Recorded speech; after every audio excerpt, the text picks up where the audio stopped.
Salut, salut les téléspectateurs de Glorious Vision TV. Bienvenue à votre émission Apostolic Voice. Je crois et j'ai la ferme conviction que la main de l'Éternel t'a transporté jusqu'en ce jour. Et je crois qu'aujourd'hui, le Saint-Esprit va te localiser, le Saint-Esprit va te bénir, le Saint-Esprit va te lever, le Saint-Esprit va te guérir, le Saint-Esprit va changer l'histoire de ta vie. Je crois qu'en ce jour, le Saint-Esprit fera sa volonté dans ta vie. Toi qui me regardes attentivement, toi qui me regardes et qui m'écoutes attentivement, je crois et j'ai cette ferme conviction que le Seigneur est là, le Saint-Esprit est présent et il fera des grandes choses dans ta vie. Oui, toutefois, avant de commencer, j'aimerais que nous prions. J'aimerais que tu dises à Dieu, Seigneur, rencontre-moi. Seigneur, touche-moi. Seigneur, visite-moi. Que ta main soit sur ma vie. Je sais là où tu te trouves, tu as besoin de la main de Dieu. Baisse la tête. Ensemble, tu vas dire à Dieu, Seigneur, qu'au travers de la parole qui va être relâchée par ton serviteur, que je sois béni. Baisse la tête, nous prions ensemble. Seigneur, je te recommande ce peuple.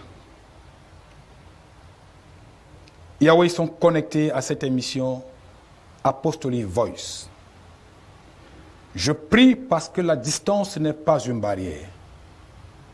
Je prie parce que tu es le Dieu qui ne change pas, qui ne connaît point d'ombre de variation. Je prie, ô Père, toi qui es omniprésent, tu es présent partout et au même moment. Yahweh, visite ceux qui sont connectés. Visite, Seigneur, ceux qui sont connectés. Touche-les par ta main puissante et donne-leur un témoignage. Au nom de Jésus, par cette parole, Yahweh, guéris-les. Par cette parole, transforme les vies.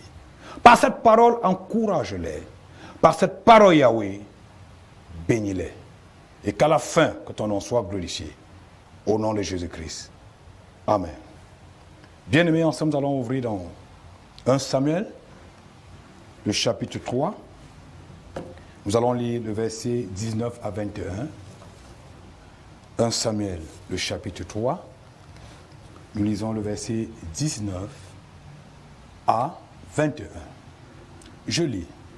Samuel grandissait. L'Éternel était avec lui et il ne laissa tomber à terre aucune de ses paroles. Tout Israël, depuis Dan jusqu'à Beersheba, reconnut que Samuel était établi prophète de l'Éternel. L'Éternel continuait à apparaître dans Silo, car l'Éternel se révélait à Samuel dans Silo, par la parole de l'Éternel. Bien-aimé dans le Seigneur, je viens te présenter un thème en ce jour. Tu peux réussir dans ta vie chrétienne.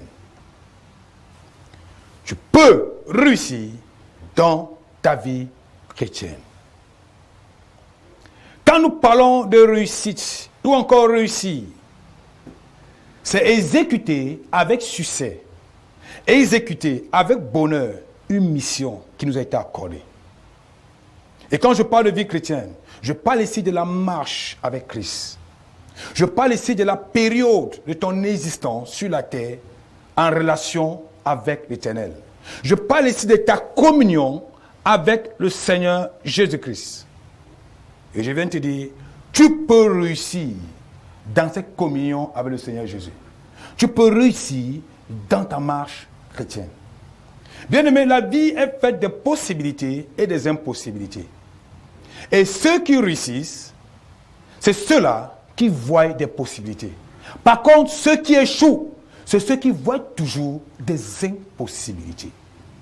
Quand nous tournons le regard dans la Bible, nous allons voir Moïse qui a réussi à faire sortir le peuple d'Israël en Égypte.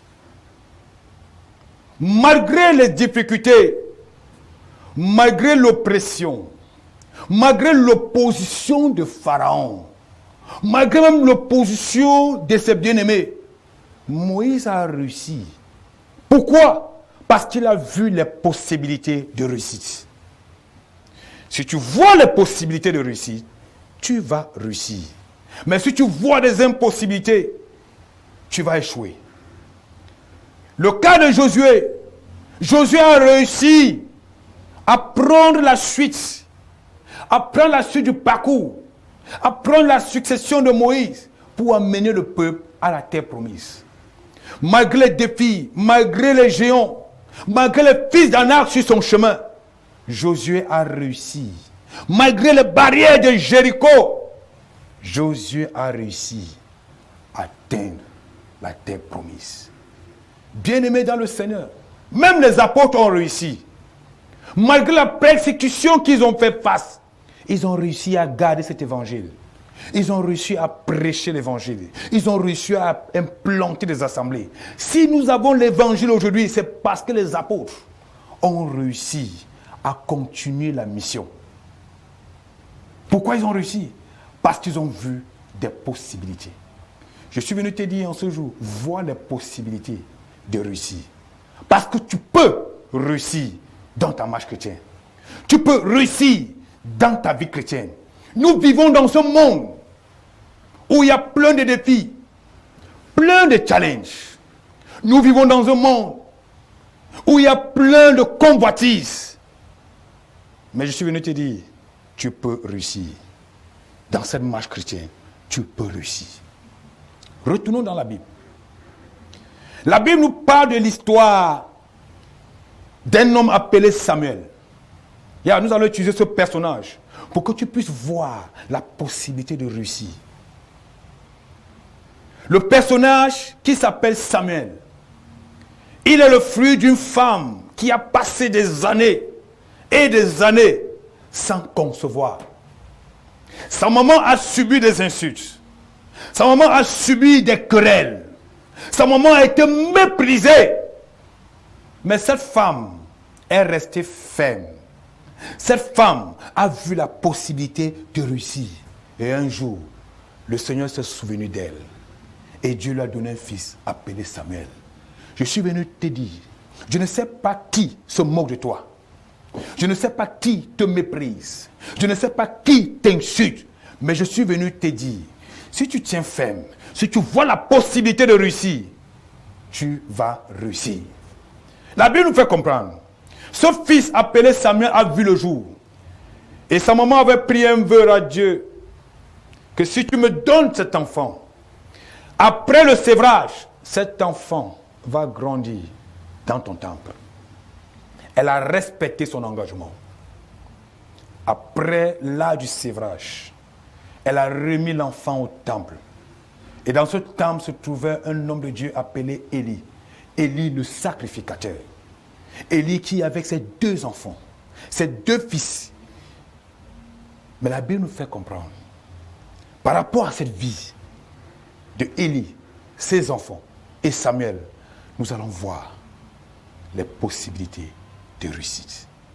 Nous allons voir la différence dont Samuel a fait.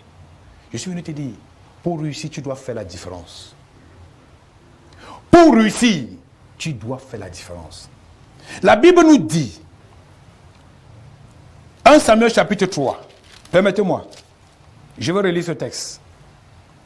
À partir du verset 19.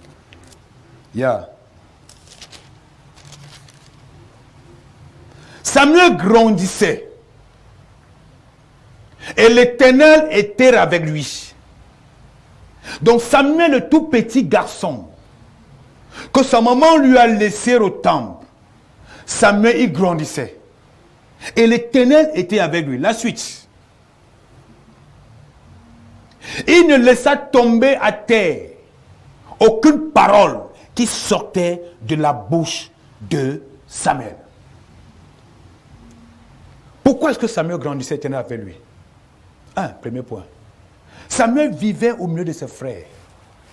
La Bible nous fait comprendre.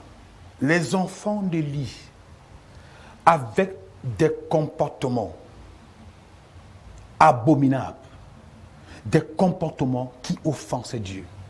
Les enfants d'Élie vivaient dans le péché. Les enfants d'Élie blasphémaient les offrandes de Dieu. Les enfants de Dieu souillaient le temple de Dieu. La Bible nous fait comprendre, les enfants d'Élie couchaient même avec des femmes dans le temple. Voici ceux-là qui sont appelés à remplacer leur papa. Voici ceux-là qui sont appelés à continuer le sacerdoce après leur papa. Mais la Bible dit, ils étaient ceux qui profanaient le temple de Dieu. Ils étaient ceux-là qui souillaient le temple de Dieu. Ils étaient ceux-là qui méprisaient les offrandes de l'Éternel. Samuel vivait au milieu d'eux. Aujourd'hui, nous pouvons remarquer une chose. Il est facile de copier ce qui est mauvais que de copier ce qui est bien. Mais la Bible nous fait comprendre. Samuel vivait avec eux. Samuel dormait avec ses enfants. Samuel passait des journées avec ses enfants. Samuel était constamment au quotidien avec eux. Donc Samuel faisait partie de leur vie. Et ses enfants étaient une partie de la vie de Samuel. Mais écoutez ce qui se passait. La première des choses que tu dois observer, que tu dois faire si tu veux réussir. 1. Ne pas se conformer au siècle présent. Nous vivons dans un monde où les enfants de Dieu, les fils de Dieu sont attirés par les attitudes du monde, sont attirés par le comportement du monde. Nous vivons dans un monde où graduellement le monde entre dans l'église. Nous vivons dans un monde où graduellement les enfants de Dieu font référence au monde. Le monde ne fait pas référence à l'église, mais les enfants de Dieu sont en train de faire référence au monde. Nous vivons dans un monde où les enfants de Dieu se sont adaptés au système du siècle présent. Aujourd'hui, même l'habillement va déterminer la tendance du monde. Même l'habillement des chrétiens doit déterminer la tendance du monde. Les chrétiens, les enfants de Dieu, les bien-aimés sont en train de copier l'événement, la tendance et ce que le monde leur propose. Si tu veux réussir dans ta marche chrétienne, si tu veux réussir dans ta vie chrétienne, ne te conforme pas au siècle présent.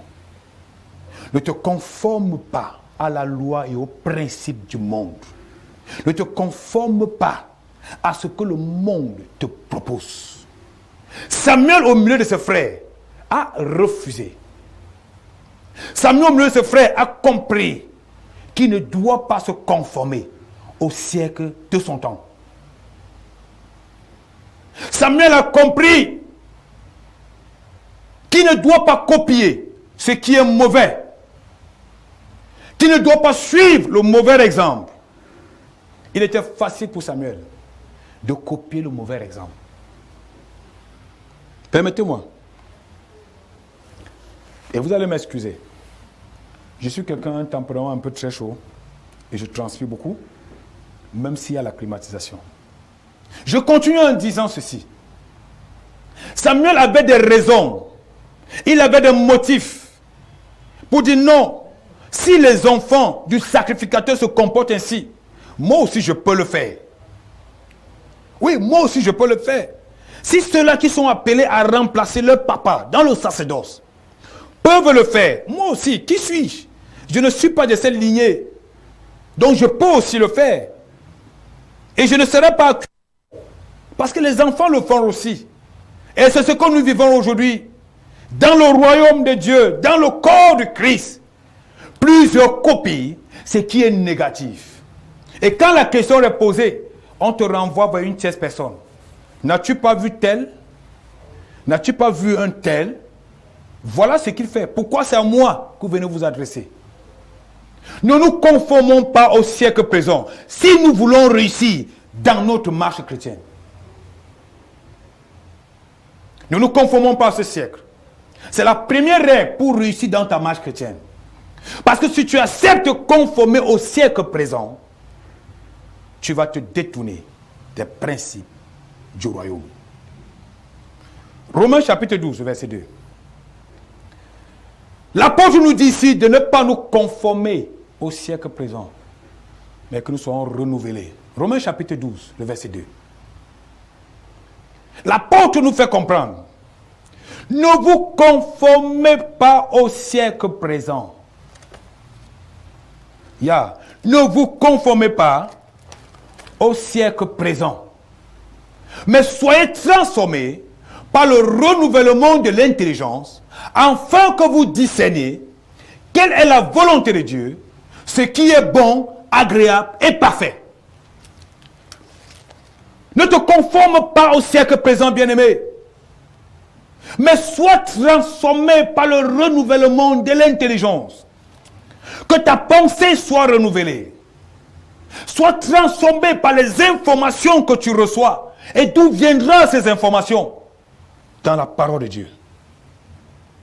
Aujourd'hui,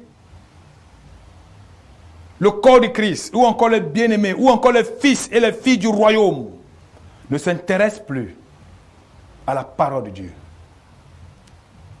Ne s'intéressent plus à la parole de Dieu. Nous sommes distraits par beaucoup d'autres choses. Nous sommes occupés par le loisir de ce monde. Nous sommes occupés par la distraction de ce monde. Laissez-moi vous donner un témoignage. Je suivais une vidéo qui disait, oui, comme ces chrétiens sont dévoués à servir le Dieu, à aller à l'église, laissez-les partir à l'église. Ce que nous allons faire, nous allons multiplier les chaînes de divertissement. Nous allons multiplier les points de divertissement. Nous allons multiplier les attractions pour les distraire. Ils iront dans leur église, mais ils n'auront plus d'efficacité. Ils n'auront plus de puissance dans leur prière. Pourquoi? Parce que nous allons les absorber avec la distraction du monde. Nous vivons dans un temps où les bien-aimés du royaume de Christ ne s'intéressent plus à la parole de Dieu, ne s'intéressent plus à la méditation de la parole, ne s'intéressent plus à la prière. Nous n'avons plus de temps pour prier. Nous n'avons plus de temps pour méditer la parole. Mais nous sommes à la conquête de la richesse. Laisse-moi te dire, cette richesse doit te suivre. Tu n'as pas à suivre la richesse, mais elle va te suivre. Si tu arrêtes de te conformer au siècle présent, cette richesse va te suivre. Samuel a refusé de se conformer au siècle présent. Samuel a refusé d'être transformé par des actes négatifs de ses bien-aimés. Samuel a refusé d'être manipulé, d'être dirigé par les actes négatifs de ses frères. Et c'est la première clé si tu veux réussir. Ne pas te conformer au siècle présent. Ce monde dont nous vivons est plein de rivalité, de concurrence et de compétition. Mais nous, fils du royaume, filles du royaume, ne nous conformons pas au siècle présent, mais soyons transformés par le renouvellement de notre intelligence. Renouvelle ton intelligence. Renouvelle ta pensée. Renouvelle ton intelligence par la parole, la méditation de la parole de Dieu. Voici la deuxième clé pour réussir. La deuxième clé, tu dois craindre Dieu. Cela se trouve dans Proverbe chapitre verset 13. La crainte de Dieu. Samuel a manifesté la crainte de Dieu. C'était une possibilité pour Samuel de mépriser même cet homme de Dieu. De dire, homme de Dieu, tu n'es pas capable de m'enseigner. Parce que tes propres enfants font le contraire de ce que tu nous enseignes. Tes propres enfants font des choses bizarres que je vois avec mes yeux. Tes propres enfants blasphèment. Tes propres enfants souillent l'autel de Dieu. Mais Samuel, avec la crainte de Dieu. Proverbe chapitre 8, verset 13. Samuel, avec la crainte de Dieu. Nous allons lire ce texte. Nous allons comprendre la profondeur de ce texte. Proverbe chapitre 8, le verset 13. Proverbe, le verset 13, il est écrit. La crainte de l'Éternel est la haine du mal, l'arrogance et l'orgueil, la voix du mal et la bouche perverse. Voilà ce que je hais. La crainte de Dieu, C'est la haine du mal. Samuel a haï le mal. Bien-aimé, si tu veux réussir dans ta marche chrétienne, il faut haïr le mal. Il faut haïr l'orgueil. Il faut haïr l'arrogance. Il faut haïr le mépris. Il faut haïr le péché. Samuel a haï le péché. Samuel a détesté le péché. Voilà pourquoi Samuel, au milieu d'eux, n'a pas laissé ce virus le contaminer. Bien-aimés dans le Seigneur, nous vivons dans un monde pervers. Mais nous ne sommes pas obligés d'être pervers. Nous vivons dans un monde où le péché grandit et ne fait que grandir. Mais nous ne sommes pas obligés de nous connecter à ce péché. Tu peux réussir. Tu peux réussir dans ta marche chrétienne. Il y en a qui ont dit les temps sont devenus très difficiles. Comment est-ce que je vais faire pour joindre les deux bouts? Samuel aussi avait des besoins. Samuel aussi avait envie de coucher avec ses femmes. Samuel aussi avait envie d'arracher les pattes de bêtes, des graisses sur l'autel, ce qui ne revenait pas. Il avait aussi envie. Il y a quel homme qui ne désire pas le bien-être? Il y a quel homme qui ne désire pas aussi manger? Il y a quel homme qui ne désire pas aussi le plaisir? Samuel était aussi un être humain, comme toi et moi aujourd'hui. Donc Samuel pouvait désirer aussi coucher avec des femmes. Samuel pouvait désirer prendre des offrandes avec force, prendre ce qui n'est pas réservé pour lui. Samuel avait aussi ce désir. Mais Samuel a dit, je hais le mal. Samuel a dit, ceci n'est pas la voix de Dieu. Ceci n'est pas la pensée de Dieu. Ceci n'est pas l'intention de Dieu. Samuel a haï le mal. La deuxième clé, si tu veux réussir dans ta marche chrétienne, déteste le mal. Oui, déteste le mal. Déteste le mal. Hais le mal et l'arrogance. Hais le mal et l'orgueil. Hais le mal si tu veux réussir dans ta marche chrétienne. La troisième des clés, tu dois être fidèle. Samuel était fidèle. Être fidèle, c'est être ferme dans ce qu'on fait pour Dieu. Dans mon contexte, la fidélité, c'est être constant, c'est être ferme dans ce qu'on fait pour Dieu. L'attitude des enfants d'Élie n'a pas découragé Samuel. Oui, l'attitude des fils d'Élie n'a pas découragé Samuel. La Bible fait comprendre que Samuel nettoyait le temple. Samuel était là pour ouvrir les portes du temple. Samuel était là pour œuvrer dans le temple. Samuel n'a pas arrêté son œuvre pour Dieu. Samuel n'a pas arrêté ses objectifs, ses intentions pour Dieu. Aujourd'hui, il suffit seulement que quelqu'un te méprise, quelqu'un t'insulte. Tu arrêtes de faire l'œuvre de Dieu. Tu arrêtes d'être constant dans ce que Dieu t'a appelé à faire. Si tu veux réussir dans ta marche chrétienne, si tu veux réussir dans ta communion avec le Seigneur, si tu veux réussir dans ta communion avec l'Éternel, sois fidèle. Sois ferme dans ce que tu as appelé à faire. Sois ferme dans tes œuvres pour Dieu. Ne laisse rien te décourager. Ne laisse pas la famine te décourager. Ne laisse pas les difficultés de la vie te distraire. Ne laisse pas les situations difficiles. Sois fidèle. Sois fidèle. À cause de cette fidélité, à cause de cette crainte de Dieu de Samuel, la Bible dit Samuel grandissait. Oh, alléluia. Samuel grandissait. Samuel qui a refusé de se conformer au siècle présent. Samuel grandissait. Laisse-moi te donner une bonne nouvelle. Samuel qui n'était pas supposé prendre la relève après le sacrificat Élie. Dieu l'a choisi et il a pris la relève du sacerdoce.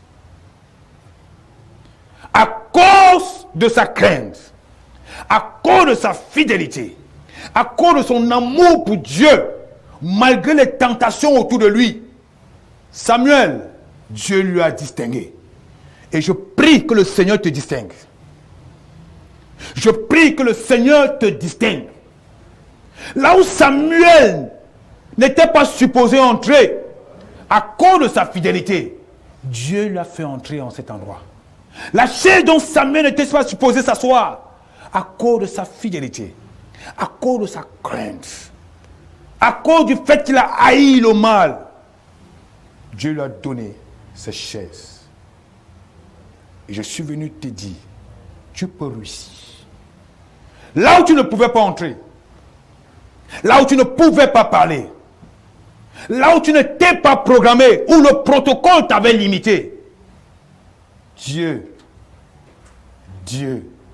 à cause de ton amour, à cause de ta crainte, à cause de ta fidélité, tu auras accès à cet endroit.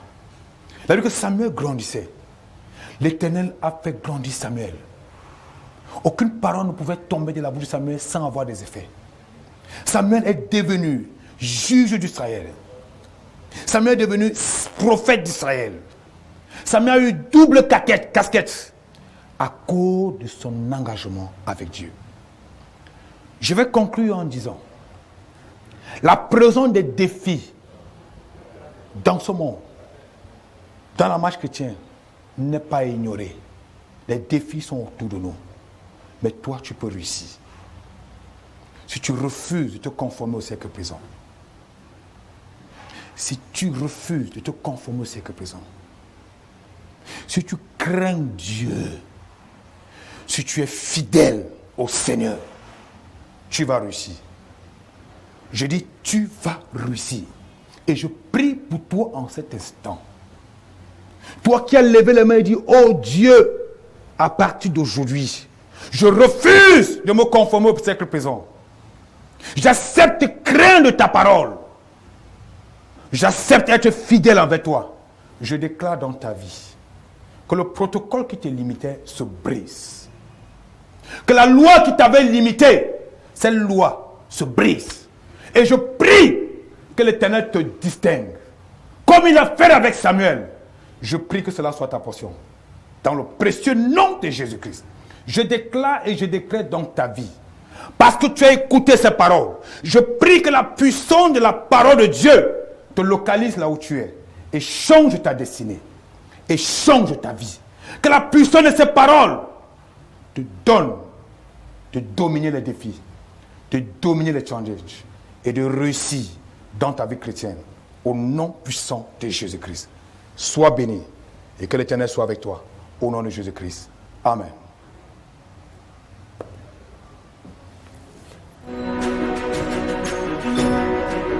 Oui,